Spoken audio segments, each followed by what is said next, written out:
നമസ്കാരം. CPIM ഒരു ഗൃഹസന്ദർശന പരിപാടിക്ക് തുടക്കം കുറിച്ചിരിക്കുകയാണ്. അപ്പോൾ എന്തിനാണ് ഇപ്പോൾ ഈ ഗൃഹസന്ദർശന പരിപാടികൾക്ക് പാർട്ടി തുടക്കം കുറിച്ചിരിക്കുന്നത്, CPIM എന്ന പാർട്ടി തുടക്കം കുറിച്ചിരിക്കുന്നതെന്നുള്ളത് എല്ലാവർക്കും അറിയാവുന്ന കാര്യമാണ്. കാരണം തദ്ദേശ സ്വയംഭരണ സ്ഥാപനങ്ങളിലേക്ക് നടന്ന തിരഞ്ഞെടുപ്പുകളിൽ ഏറ്റ വൻ തിരിച്ചടി, അതിലുണ്ടായ ആഘാതത്തിൽ നിന്ന് കരകയറി ഇനി 2-3 മാസങ്ങൾക്കുള്ളിൽ കേരളത്തിൽ നടക്കുവാനുള്ള നിയമസഭാ തിരഞ്ഞെടുപ്പിനെ അഭിമുഖീകരിക്കുവാനും ഒരു മൂന്നാം പിണറായി സർക്കാരിന് അല്ലെങ്കിൽ ഒരു മൂന്നാം ഇടതുപക്ഷ സർക്കാരിന് വഴിയൊരുക്കുവാനും വേണ്ടിയിട്ടുള്ള ഒരു പദ്ധതിയുടെ ഭാഗമാണ് ഈ ഗൃഹസമ്പർക്ക പരിപാടി. ഗൃഹസമ്പർക്ക പരിപാടി വളരെ രസകരമായ രീതിയിലാണ് മുന്നോട്ട് നീങ്ങുന്നതെന്നുള്ളതാണ് ഇപ്പോൾ പുറത്തു വരുന്ന വാർത്തകൾ. ആദ്യമായിട്ട് അതിൽ ഏറ്റവും രസകരമായിട്ടുള്ള കാര്യം, ഈ ഗൃഹസമ്പർക്കത്തിന് പോകുന്ന കമ്മ്യൂണിസ്റ്റ് പാർട്ടി സഖാക്കൾക്ക് പാർട്ടി വളരെ വ്യക്തമായൊരു മാർഗനിർദ്ദേശ രേഖ തന്നെ നൽകിയിട്ടുണ്ട്. ഒരു 1, 2, 3 നമ്മുടെ MM മണിയുടെ ഭാഷയിൽ പറഞ്ഞാൽ 1, 2, 3 എന്ന അക്കമിട്ട് നിരത്തി മാർഗനിർദ്ദേശങ്ങൾ നൽകിയിട്ടുണ്ട്. ഗൃഹസമ്പർക്കത്തിന് പോകുമ്പോൾ തർക്കിച്ച് വിജയിക്കുവാൻ നിൽക്കരുത്, അതായത് എന്നാണ് മാർഗനിർദ്ദേശത്തിൽ പറയുന്നത്. അതിൻ്റെ അർത്ഥം, അന്തർലീനമായ അർത്ഥമെന്ന് വിമർശകർ പറയുന്നത്, അവിടെ ചെന്നിട്ട് ആരെങ്കിലും നിങ്ങളോട് ശബരിമലയിൽ നിങ്ങൾ സ്വർണ്ണക്കൊള്ള നടത്തിയില്ലേ എന്ന് ചോദിക്കുമ്പോൾ ഞങ്ങൾ പൊതിച്ചോറ് തന്നില്ലേടാ, അല്ലെങ്കിൽ ഞങ്ങൾ തന്ന കിറ്റ് വാങ്ങി നക്കിയിട്ട് ഞങ്ങളോട് ചോദ്യം ചോദിക്കുന്നോടാ എന്ന് ചോദിച്ച് ഈ ചോദ്യം ചോദിക്കുന്നവരുടെ കുത്തിന് പിടിക്കുകയോ അല്ലെങ്കിൽ അവരെ മർദ്ദിക്കുകയോ അല്ലെങ്കിൽ നമ്മുടെ SFI നേതാക്കൾ പറയുന്നത് പോലെ ഏതെങ്കിലും തരത്തിലൊരു കുഞ്ഞിനെ സൃഷ്ടിച്ച് തരുമെന്ന് പറയുകയോ ചെയ്യരുത് എന്നുള്ളതാണ്. തർക്കിച്ച് ജയിക്കുവാൻ നിൽക്കരുത് എന്നുള്ള മാർഗനിർദ്ദേശം കൊണ്ട് പാർട്ടി ഉദ്ദേശിക്കുന്നതെന്നാണ് വിമർശകർ പറയുന്നത്. ഇനി മറ്റൊരു കാര്യം പറയുന്നത്, ശബരിമല സ്വർണ്ണക്കൊള്ളയെക്കുറിച്ച് വളരെ വ്യക്തമായി പറയുന്നുണ്ട്. ശബരിമല സ്വർണ്ണക്കൊള്ളയെക്കുറിച്ച് 2 തരത്തിൽ ജനങ്ങളെ സമീപിക്കുവാനാണ് പാർട്ടി അണികൾക്ക് കമ്മ്യൂണിസ്റ്റ് പാർട്ടി നൽകിയിരിക്കുന്ന നിർദ്ദേശം. പത്മകുമാറിനെ എന്തുകൊണ്ട് പാർട്ടി പുറത്താക്കിയില്ല എന്നുള്ള ചോദ്യം തീർച്ചയായും ജനങ്ങൾക്കിടയിൽ നിന്ന് ഉയരും. ഇപ്പോൾ അറസ്റ്റിലായ കമ്മ്യൂണിസ്റ്റ് പാർട്ടി അംഗമായ മുൻ ദേവസ്വം ബോർഡ് പ്രസിഡന്റ് പത്മകുമാറിനെ എന്തുകൊണ്ട് പാർട്ടി ഇതുവരെ പുറത്താക്കിയില്ല എന്നുള്ള ചോദ്യം ഉയരുമ്പോൾ പത്മകുമാർ ചെയ്ത കുറ്റം എന്താണെന്ന് ഇതുവരെ പാർട്ടിക്ക് വ്യക്തമായിട്ടില്ല, അല്ലെങ്കിൽ SIT പറഞ്ഞിട്ടില്ല.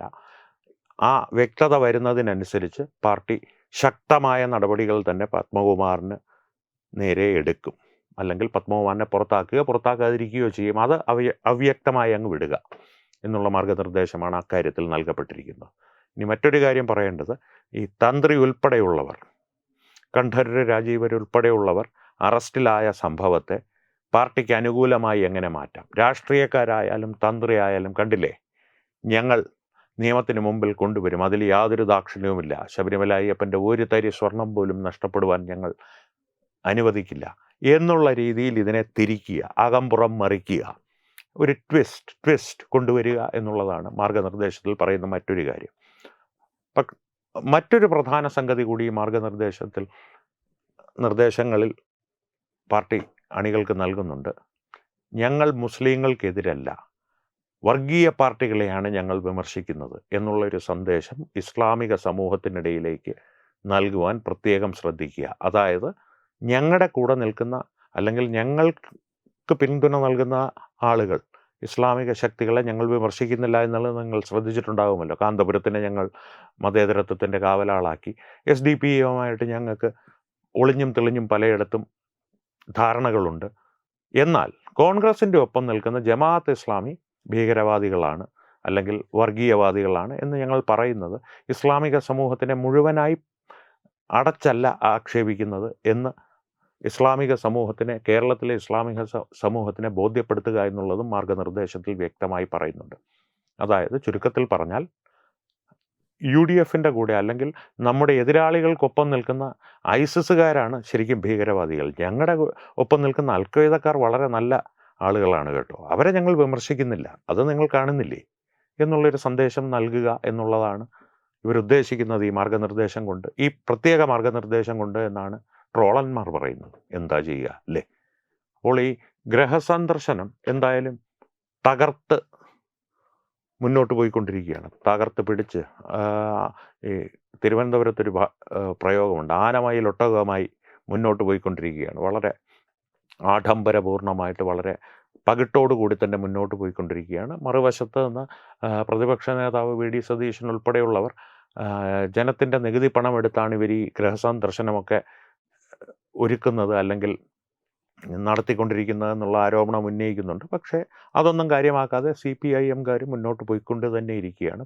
പക്ഷേ ശബരിമല സ്വർണ്ണക്കൊള്ളയെക്കുറിച്ചുള്ള ഓരോ വിവരങ്ങൾ ഓരോ ദിവസവും അല്ലെങ്കിൽ അനുനിമിഷം പുറത്തു വന്നുകൊണ്ടിരിക്കുമ്പോൾ പത്മകുമാറിനെ എന്തുകൊണ്ട് പുറത്താക്കിയില്ല എന്നുള്ളത് മാത്രം ന്യായീകരിച്ചാൽ പോരാ എന്നുള്ള അവസ്ഥയിലേക്ക് ശങ്കർദാസ് എത്തിച്ചിരിക്കുകയാണ്. ഇനി PS പ്രശാന്തിലേക്കും കൂടി അറസ്റ്റ് എത്തിയാൽ അതും ന്യായീകരിക്കേണ്ടി വരും. പത്മകുമാറിനെയും ശങ്കർദാസിനെയും PS പ്രശാന്തിനെയും ഒരു പക്ഷേ കടകംപള്ളി സുരേന്ദ്രനെ വരെ എന്തുകൊണ്ട് പാർട്ടി പുറത്താക്കിയില്ല എന്നുള്ള വിവരങ്ങൾ എല്ലാം കൂടി പാർട്ടി എങ്ങനെ ന്യായീകരിക്കുമെന്നുള്ള ആശങ്കയിലാണ് പാർട്ടിയുടെ അണികൾ.